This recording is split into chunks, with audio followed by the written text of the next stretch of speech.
Hello, everyone. This is Noor Mousa. And this is Rachel Sider. Welcome to Confused About Yemen. Confused About Yemen is a 3-episode series talking about one aid worker's experience living and working in Yemen and the people that she encountered along the way. The focus of today's second episode is the women of Yemen, reflecting on the impact of the conflict on their lives. So this is a topic that I think really lies at the intersection of a number of religious and cultural trends that's very linked, of course, to the decade-long conflict that Yemen has been experiencing, the rise of extremism within the country and also the wider region. And we know that the numbers are quite serious when we look at issues of the gender gap. Yemen has consistently been among the lowest ranking countries, according to the World Economic Forum's Global Gender Gap Report, where it reflects fairly poor standing when it comes to issues of women's economic empowerment, political empowerment, and education attainment. We know that the statistics are also really alarming when we look at issues of reproductive health, labor market participation, maternal mortality, and adolescent fertility. So on a number of metrics, we know that women in Yemen are facing some of the most acute and extreme levels of inequality. And we also know that this is an issue that is playing out in different ways, both in the public sphere, in markets, in the workplace, in daily life, but is also something that may represent and manifest itself differently in the home and in the community, depending also on where you live within the country. And what we'd really like to explore today, Noor, I think, is really to get your views on what was it like? What were some of your initial impressions of engaging with women in Yemen during the time that you worked there? And what were some of the issues that may have surprised you? My experience interacting with women in Yemen was a profound experience.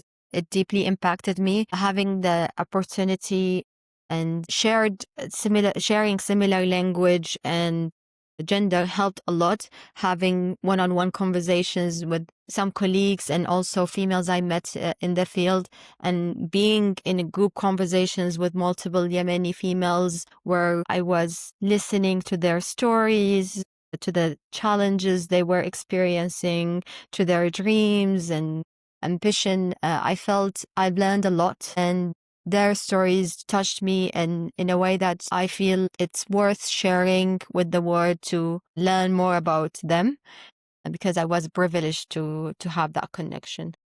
And what would you say are some of the misconceptions about life for women in Yemen? And I'm asking as someone who, even in preparing for this podcast episode today, was trying to do a lot of research and reading on the experience of women in Yemen and found that there were very few, very limited sources, very few narratives and perspectives from women themselves, and a lot of reporting that had been done by the international community, particularly in the context of the ongoing humanitarian emergency and conflict in the country. And I think depending on who's telling that story, right, and the information that reaches those of us who've not been able to live and work there, we form different perspectives. And we also are looking at Yemen, of course, in the context of some of the wider regional dynamics that have shaped some of our views. So what's misunderstood and what do we need to understand better? I think it's general knowledge that in a conflict zone, females are usually some of the first impacted community groups. They need to be more isolated by choice for self-protection or by the community and restricted. Their experience somehow, despite the different dynamics in different contexts, it might be similar. In a country where this conflict has been prolonged for over a decade, where there are cultural and religious dynamics impacting gender roles and female ability to experience their rights, it's really important to pay attention not only to these dynamics, but to the women themselves and their stories and how they are interacting with these dynamics. So unfortunately, many of us learning about a context, for example, in this case, actually Yemen, we don't see the role of the women. We assume, not seeing it, that there is no role for females in this conflict because we're mainly monitoring news about exchange of arms or the peace agreement, and we don't see female representation in that space. It's not there because it's not visible to us, or we are not digging deep, but it's there. Females' contribution extremely visible when you are in Yemen, when you go on the street, when you visit a family in Yemen, when you work in an office. They are there, they are contributing, they are being impacted by these political dynamics. Their role, as I said, might be impacted and shaped by different influence, religious, cultural, but their challenges are I would say the challenges are heavily impacted as well by the conflict and the prolonged humanitarian crisis. I think it's worth digging into that a little bit more to understand really the effect that the conflict, which started in 2015, has had on Yemeni women and girls who, as we know, even prior to the conflict erupting, had been experiencing high levels of systematic discrimination and marginalization, whether it was accessing certain employment opportunities, whether it was needing to be accompanied by a male guardian in certain contexts, or equal rights to divorce, inheritance, or child custody, that there were a number of legal protection issues that women had been facing, which I have to imagine have only been somewhat exacerbated in the context of war, which has also led to a fair amount of economic decline, as we described in the first episode of this series, the lack of livelihood opportunities leading to potentially shifts in gender roles and what's available and what's possible in terms of gaining economic opportunity. And we also know that over 70% of women today live within 50 kilometers of the conflict. This is lower than it was a couple of years ago, but is still an extremely high level and means that women are exposed to various threats and vulnerabilities. And it also means that they then have to take very difficult choices about how they keep them and their families safe during active hostilities. It'd be worth, I think, understanding from you, Noor, what did you see in terms of how the conflict has impacted women specifically, and what roles do we see them playing in the context of war? For me, my experience was a bit limited by the locations I was able to access. So I will talk about the examples of the females that I met in a marketplace in Aden or in camps settings on the east coast of Yemen. So in the markets, you see females working in the fish market, in shops. You see many of them like begging. I don't remember seeing men begging in Aden. It was mainly children and women. And when you monitor them, they were dressed in a very conservative way. They minimized their interaction. They spoke in a lower tone.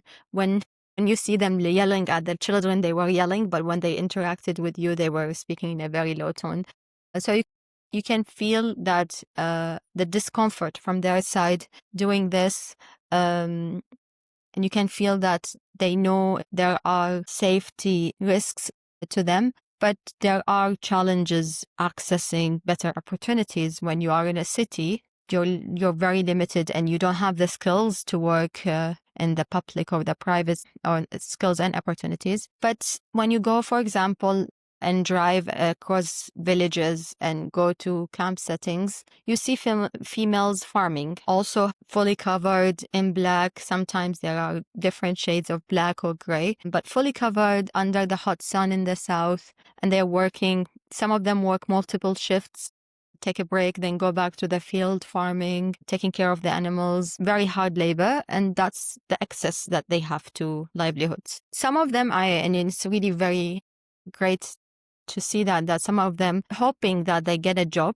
in the future, they do lots of voluntary work. But them doing that, they also have the second seen as a job, or the second responsibility is of taking care of the family, the children, also something they are seen responsible towards in Yemen. So there are so many responsibilities on them. Tell a story here. In one field visit, I went to a camp, and the camp was mainly women and children. And the women were in groups, working with each other, coming to me, talking to me, because, again, as I said, I can speak to them. They saw a female coming, so they can tell me exactly what they need, or the things that they couldn't tell a male colleague. They had some hope maybe I can support with their requests. So while interacting with them, And they told me I should go and see one woman and her children. And that woman, she hasn't been eating for a few days. So she's unable to breastfeed her baby. I think her baby was 5 days old or something like that. And they told me she fears that she might lose her baby in 1 or 2 days. I went there and I saw the woman. She had other kids and she was carrying the baby. And she told me she only have a dry, what was it? I don't remember exactly what was it, but it was like a dry corn starch or something like this, and she gave it to her kids to eat.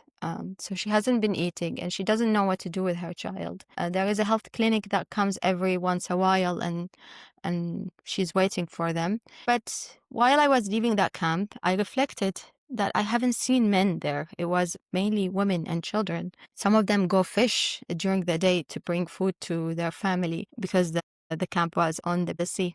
But it made me realize that these females, not only that they have to take care of their kids in very harsh situations, they were doing it alone.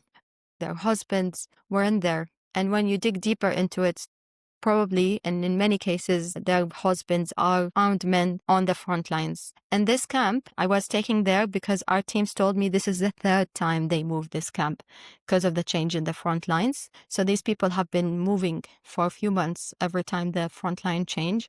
And these females, they have to move together and take care of their kids while experiencing displacements, continuous multiple displacements. And some of them, they couldn't do it, so they had to be in a place where it's a different control zone now. And it's so complicated, and it was very sad to see that females experiencing that alone and the size of the responsibility on their shoulder and being deprived even from food.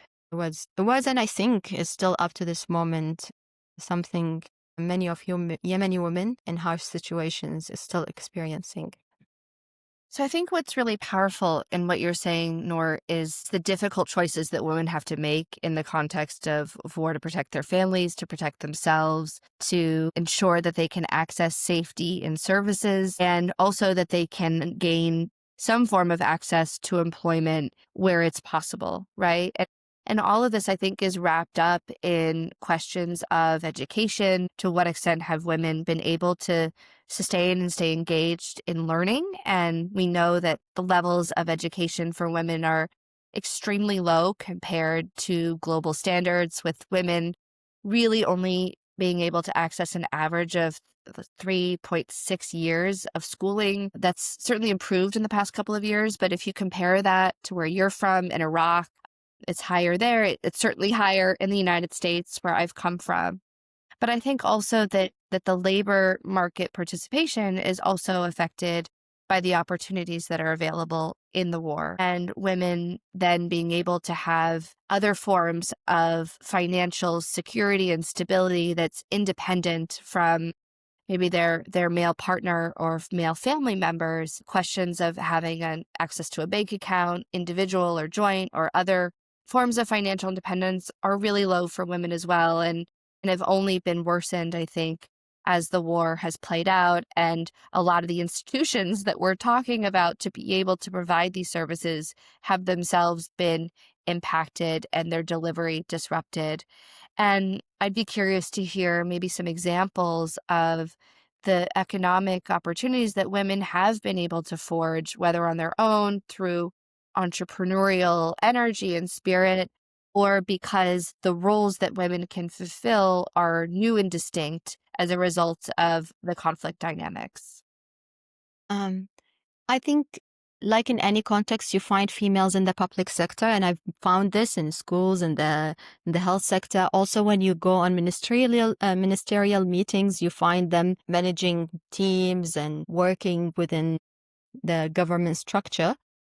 Of course, also the amount of responsibility on a woman in Yemen, as I said, she doesn't only do a job outside the home. There are so many responsibilities inside home. So that's probably also impact many of females' ability to continue to work in a sector that is already struggling. So, for example, to be a teacher in Yemen, how much time you invest in this and energy and how much resources you gain from it might not be very attractive to many females or their families, then the question, is it worth it to continue with my education to be a teacher? And that's something I've seen in Iraq. Many people so that it's not worth it, and they left education and they didn't pursue a public job because it wasn't paying off. When it comes to private sector, as I said, you see some females in the markets. There are companies and there are females working in, for example, you see in hotels and travel agencies, in the hawala shops.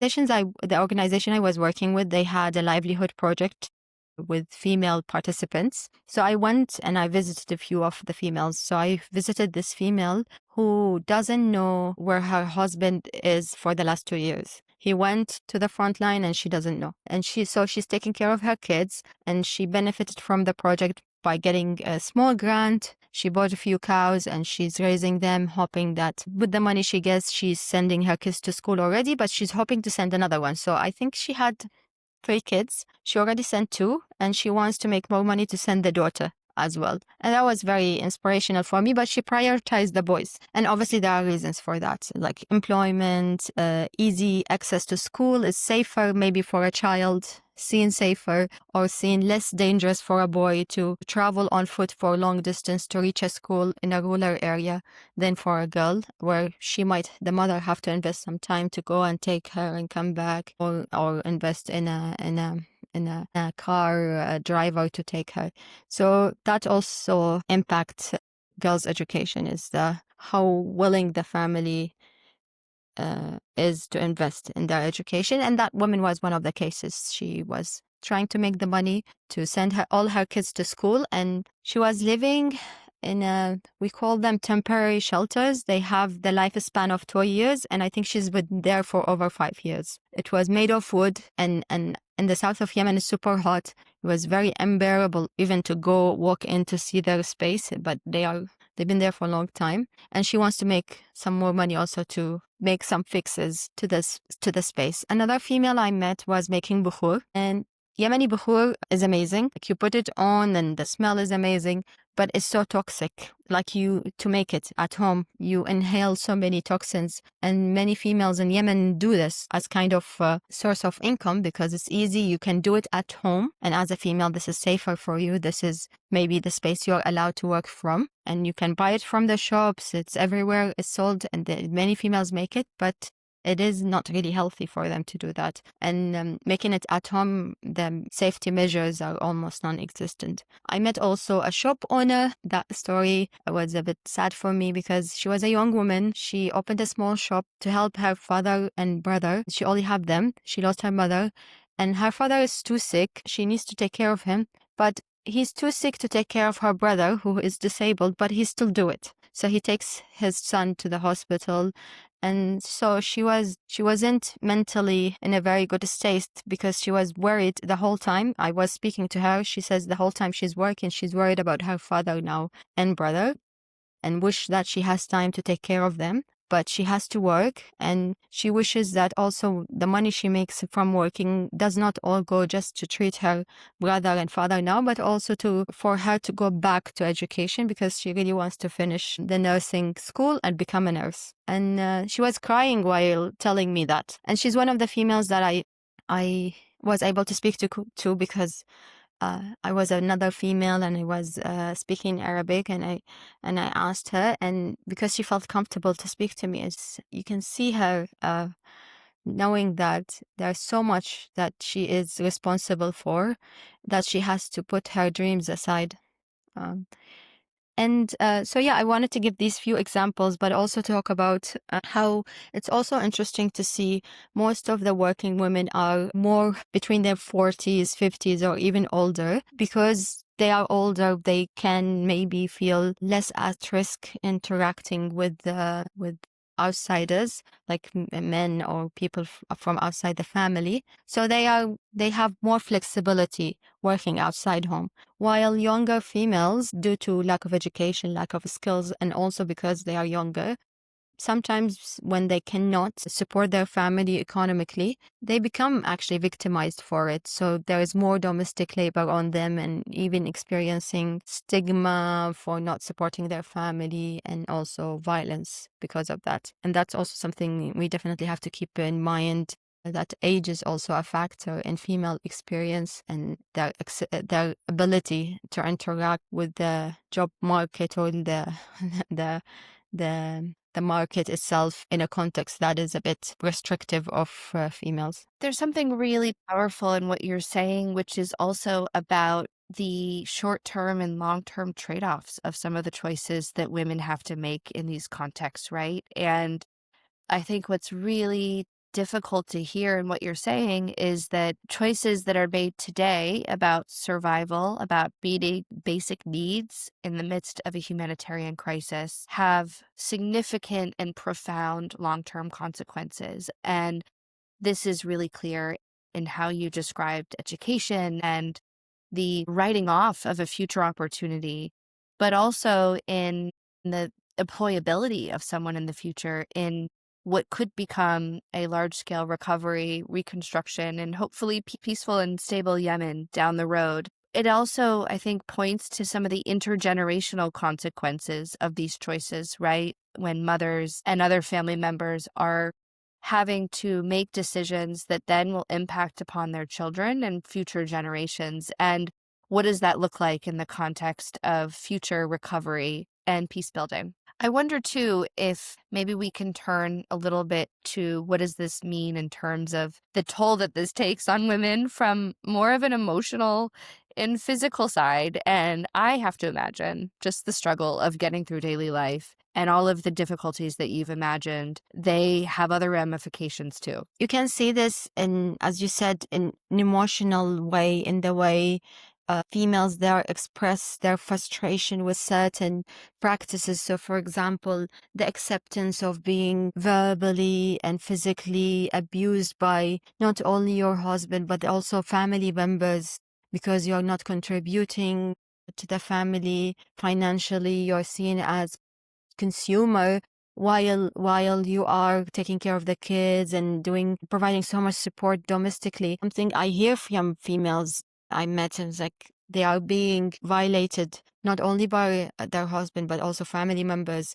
And there's emotional impact not only to this violence they are experiencing at home, but also if they even consider separation or take action towards it, the stigma within the community, within their own families, accepting them back. And the decision is not easy to take in Yemen, a decision of separation, because in Yemen, men usually enforce taking custody of the children over their um, over like divorced wives. When you choose to divorce your partner there as a Yemeni woman, it's somehow almost guaranteed that the man will find ways and the community will support him in these ways to take the children from you. You hear of stories of many women accepting the struggle and the abuse they are going through and remain with their husbands just to protect their custody of their children and be with them.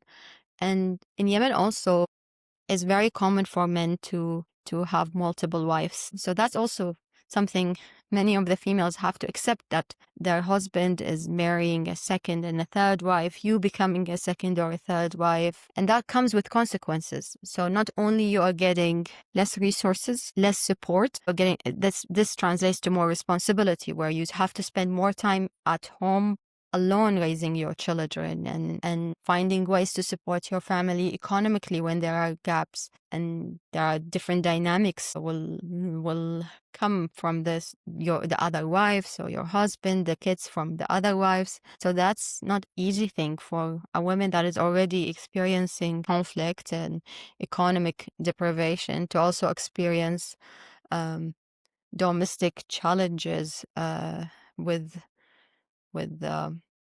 their partners and their families and with their children and community. And we know that this is really backed up by some of the research that's been undertaken by peer humanitarian organizations in the context of the ongoing conflict, where levels of sexual harassment, early marriage, female genital mutilation, denial of inheritance, and other challenges are definitely on the rise and have worsened as a result of the conflict. We know, for example, that there's been a 50% increase in gender-based violence, particularly in the form of physical assault. We've also seen levels of sexual abuse, of psychological abuse, and child marriage all go up since 2015, and that intimate partner violence is a all too common reality for women in Yemen, and this then translating, as you've said, into a number of other challenges in the household, in the community, and of course, in wider society. And I think it's also worth considering all of that in the context of trying to end a war and advance peace, right? And if there's violence that's playing out between partners and in the home, how can you expect to bring about a more peaceful and stable society more broadly and at a significant scale if some of these more micro realities are not also addressed? Yes, it's very interesting in Yemen, the dynamics between the two genders, the two main genders. So you see Yemeni men or men in Yemen in general are taught to respect women, and you see this in a public space. They speak to you in a very respectful manner. I have never had a Yemeni checkpoint officer looking at my face. They're very respectful. Okay, there is a female. Fine, you can drive. You see, harassment is nothing to mention there. I haven't experienced it, and that's very good. But you also read these numbers and you hear these stories, and it's not the same case domestically. Females, as we just shared, that they are experiencing domestic violence and being victimized by the same men who are very respectful to other women in public spaces. But very interesting for me was not only the Yemeni women were experiencing the violence we spoke about, is also non-Yemeni women, the African migrants, women who come from Ethiopia, Somalia, to cross to other countries to make a living. Many of them experience terrible treatment, rape. Many of them get pregnant during the journey, and their journey starts in the way that I was told by an immigrant, Ethiopian immigrant colleague that we had in our organization. She's been with us for so many years. And she told me the story of how young women, even very young women in their country of origin, are being pushed by other females or by those traffickers to sell their lands, to sell the assets they have, to collect some money to give to them and to take them on a journey to a place where they can find better jobs and they can send back money to their families. And what they experience during this journey is violence, abuse, rape, as I said. And what happens to many of them, if they survive the journey by itself is very dangerous. There are landmines, there are front lines, there are very deprived resources, and so many of them have to find jobs to do. So they find themselves having to cook and clean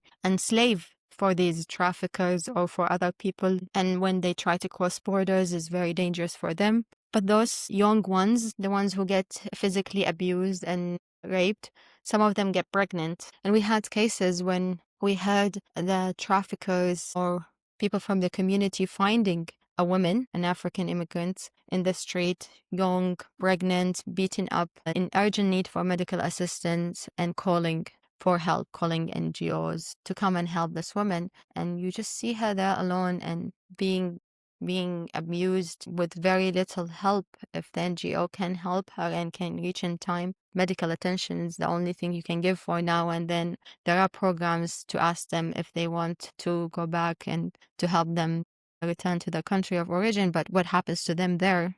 It's also part of a story that is missing for me because I only worked on Yemen. And this is not one story. There are multiple stories. And the abuse is not only to these females, it extends to boys and men coming through this immigration road. But yeah, the gender aspect of it has implications even for these pass-through immigrants. I think there are two really interesting examples of how control and access to society is often managed in this context for women. And the first is an obvious one, or maybe not so obvious, which is hijab culture, which I think is worth understanding a bit better from you, Noor. And I think the second one is maybe one that people wouldn't necessarily think of, or that we certainly take for granted if we're sitting in a Western city. I'm in Geneva, for example, where levels of cell phone access are nearly 100%, right? And for you in Iraq, it's something around 85% of people have access to a personal cell phone, right? But in the context of Yemen, what we see is that only half of women have the ability to use a cell phone to make and receive personal calls. And this is basic, but it's also really essential, right? When we talk about needing to be informed about what's happening in the world, let alone in day-to-day life, in being able to participate in the economy, as you've described, in pursuing economic opportunities, in tapping into entrepreneurial experiences, and in politics, and in all other facets of life, right?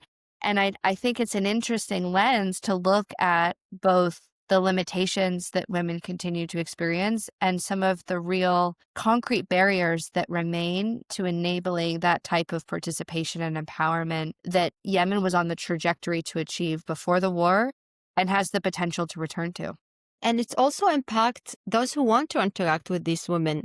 So you have medical teams who wants to help females with medical checks that are gender-specific medical checks or with vaccines, and it's very difficult to stay in touch with these females without the phone. You have certain aid that you need to deliver on monthly or regular basis where you need to contact that family that is female house-headed, but she doesn't own a phone. It's about who owns the phone. So it's usually the man in the family. It could be the husband, but in the case you don't have a husband, it could be your brother, your father, or even your son. They are owning the phone. They control the phone. So when we call, and I've heard this happening so many times with different organizations, like when you call, it's usually a man who picks up. It's their phone. You tell them, I want to speak to this woman, and then tell you, for example, I'm home. Okay, you can speak to her, or I'm outside, or I am on a trip. So when I go back, I can give her the phone to talk to you. You can imagine not only the lack of connection these females have to other females in other families in the community, but also to services, essential services to them, not being able to follow up on appointments, book appointments, understand where are their cases when they sign up for a job, for a aid program. It's really, it is shocking, I think, for many of us in now 2025 to know that there are people with no access to their own communication tool. But I think it's also important to not only be shocked by this, but to discuss the impact of that on these females. I think this is a good opportunity for me actually to share these few examples that I just shared. Do you also want to talk a little bit about dress and how that was something you also reflected on and learned a lot about, both as someone who was living in Yemen and encountering women who were veiled in different ways? Before going to Yemen, I bought 2 abayas, and both of them weren't appropriate to Yemen. One of them was open from the front, one was different color. But for me, I was told that I should be wearing hijab publicly. So just before the plane lands, for the first time for me in Yemen, I wore my hijab, but then I saw other females, internationals, not wearing it in an airport because it's safe public space. And then we went to where I was supposed to live, and obviously I don't have to wear a hijab there, but I was told if you want to go to the office, it's fine for you not to wear a hijab, but be modest in what you wear. And so I started wearing the hijab on the distance between where I lived and the office. I used to wear it when I go to shops, but then with time it took me a few experiences to learn that there are places that is acceptable not to wear a hijab because it's usually foreigners go there. So it's fine, they have that right and they can exercise it. And in other places it's very difficult because it's more conservative. So it was very interesting for me that in the same city, small city, I have to, not I have to, but I do have some flexibility in wearing hijab. And then reflecting on Yemeni females in there, I was sometimes hearing when I was in my room, I hear the mosques and I hear the speeches in the mosques. And many times the speech was around hijab. But a speech in a mosque, we call them khutbas, these are mainly targeted towards males, and the speakers go to everyone so everyone can hear them. But when you're in a mosque, you're talking to a man talking to other men. So the way the hijab is being requested, but then at the same time demanded, is through these men and their exercise of control over the women in the family. And that was very interesting because it just tells you that it's not females only taking the decision to wear hijab for religious reasons. It's because there is a pressure from the male in the family, and that pressures come from the other men in the community, and the community, they have to gather in a mosque or in a group or in a tribe. So there are layers of influence, and it's never one person decision. What also was interesting for me is meeting other Yemenis who choose also to be flexible with hijab. So I met a German Yemeni friend. She was visiting with with her mother, sorry. And it was interesting to see, I couldn't go to everywhere they went, but I saw some social media content. And in the pictures, when I saw this one picture, I was shocked because the daughter, who's my age, in her 30s, she was in this public space, and she's mainly German. She lived in Germany most of her life. She was wearing the scarf while her mother um, wasn't. She was showing her hair. And when I asked her, when I met her, and I was like, I saw this picture, what does that mean? She said, my mother refused to wear hijab. She says she grew up in this city and she wasn't wearing it, and she doesn't feel like things changed for her to wear it. So she insists on not wearing it. And you can see in the pictures, her mother is out and she's without hijab, and it was fine for her. I also had a colleague. She came to set up an organization there. She spent a few days there. She's a French, and she wasn't wearing hijab. She was wearing a Yemeni dress and going around, and she was fine. So it was very interesting for me to see and to try to understand, is there flexibility or not? I think the best way to frame it is that it depends on who knows you and what they expect from you. Is it your family, the community you're in? Do they know you as their daughter, their relative, and they expect from you to wear hijab? Or do they know you as the foreigner, the person with another passport, the more liberal family? And yeah, this tells me that there is flexibility, but at the same time, it's not really a personal decision for many. It was also interesting for me to learn that the demand for hijab and the level of the hijab, so how much you cover, was different in different parts or different cities. So in the south, in Aden, face coverage a bit less restrictive than going to Lahij or other more restrictive parts. While in the north, it was also very surprising for me that it's not something that is more imposed like in the south, the face coverage. So you can also learn about the area and its history in the conflict through the level of hijab in there. So when I went to Lahij was controlled for a while by an extreme group, and you can see it. When you go there, it's been liberated for a while. It's safe to go there now, but you can see the females are more restrict in their hijab, in the way they were wearing, some of them, they were wearing 2 layers of niqab, face cover. And when you go to Aden, it's different because Aden used to be more socialist and open. So for me, it was also an indication to the history of the place, the level of hijab females wear there and the layers they wore and the colors they wore. They were an indication of what did this area experience in this conflict. Perhaps now if we can maybe bring this back to where Yemen is in its trajectory of development. We focused a lot today on the impact of the conflict, and I think it's very easy to focus on those immediate implications on people's needs and vulnerability, on the experience of women caught up in war that is largely quite negative and disheartening to hear. And I know I'm struggling a little bit to feel hopeful at the moment. But can you just put this in perspective for us, Noor, in terms of where Yemen was going before the war and some of the more inspiring aspects of the time that you spent working with really empowered Yemeni colleagues, inspiring leaders, and women who are going to be part of shaping the vision for the future. Interacting with Yemeni women, it's by itself an indication of the experiences their mothers, grandmothers, and the women in the family were experiencing. You meet a Yemeni woman, and the eye contact is strong, the articulation, the knowledge of the context. So you know that you're talking to someone who grew up in a family where they were influenced by other females in the family who told them that things weren't like this for us. And you see some are protecting their children, their daughters, and their women in the this generation rights, and choosing to be activists, setting up their own organizations, civil society organizations, up their own businesses, and providing livelihood opportunities to females, lobbying and advocating for women in Yemen and outside of Yemen. So you see these females who chose and were able, despite the challenges, to take the stand, advocate for Yemeni women, and for them to regain the space that they once had and once were going toward even expanding.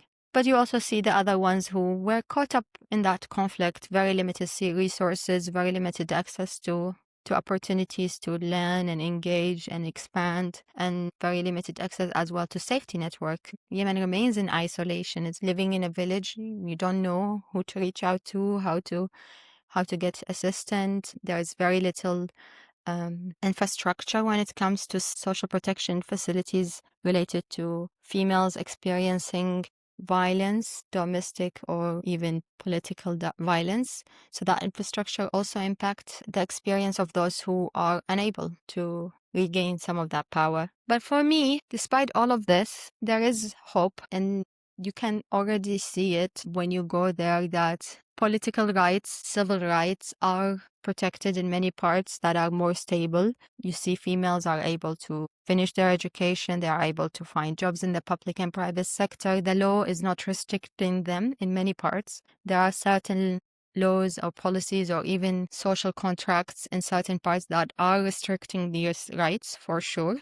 But in parts of the country, and majority of the policies are still enabling females, if and when they are enabled to do so, to seek equal access opportunities to education and the market. And as I said, you can see it, for example, not only seeing colleagues who were educated, who are working, but they can drive, they can travel.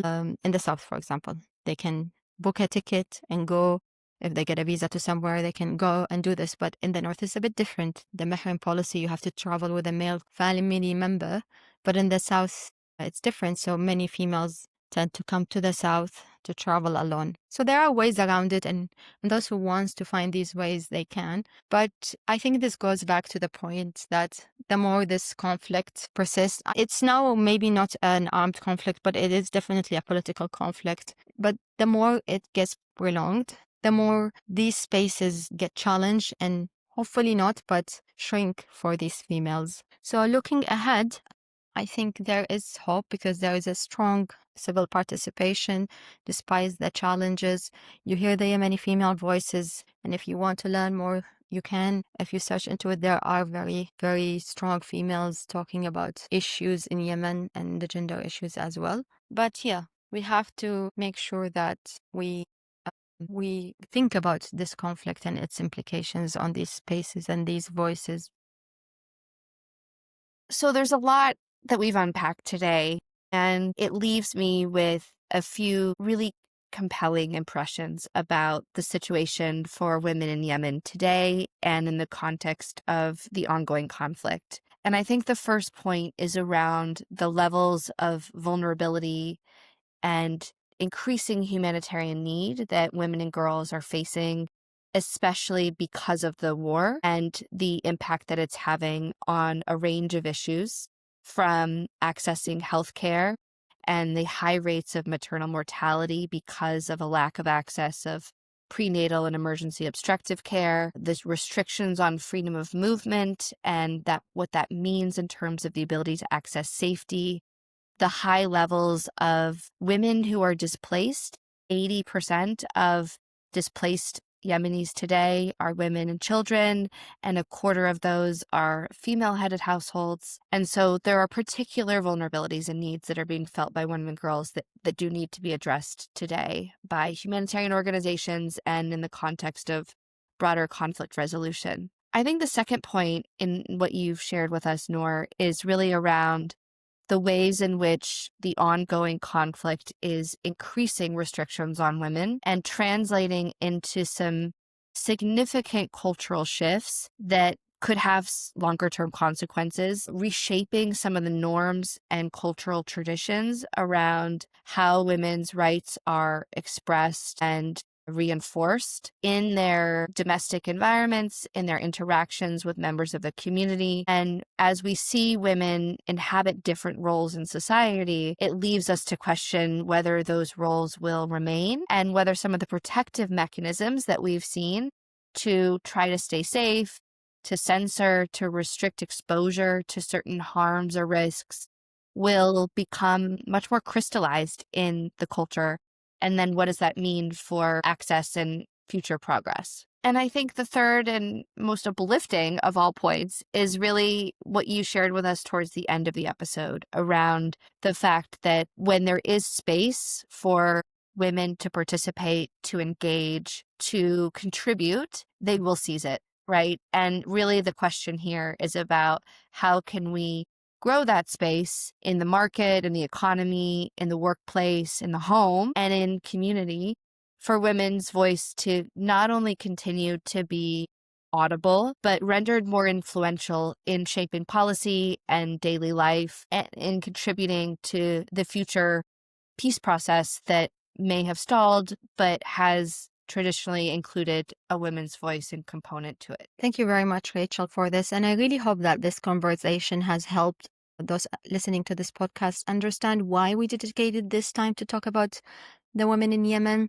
I've had the opportunity to speak and interact with Yemenis, but my experience with females was a bit limited and was mainly because of the face coverage. There is another layer, a barrier that I had to remove, like me, not myself, but they had to choose to remove in order for me to put faces into names and to stories and to see on their faces their reactions to their realities. And I really hope that at least through these few stories and examples that we managed to convey a bit of these stories, what we can do is to continue to help and connect and try to understand these struggles. And the main priority is to remain calling and working towards means to assist these females to be safe and protect their dignity, and leaving the decision to minimize the layers of interaction with others to them. This is their own story to own, and hopefully to also tell and find ways to do it. And if you want to learn more on how to support females in Yemen and to learn more about their stories, about some of the programming that could help them, and they are also leading,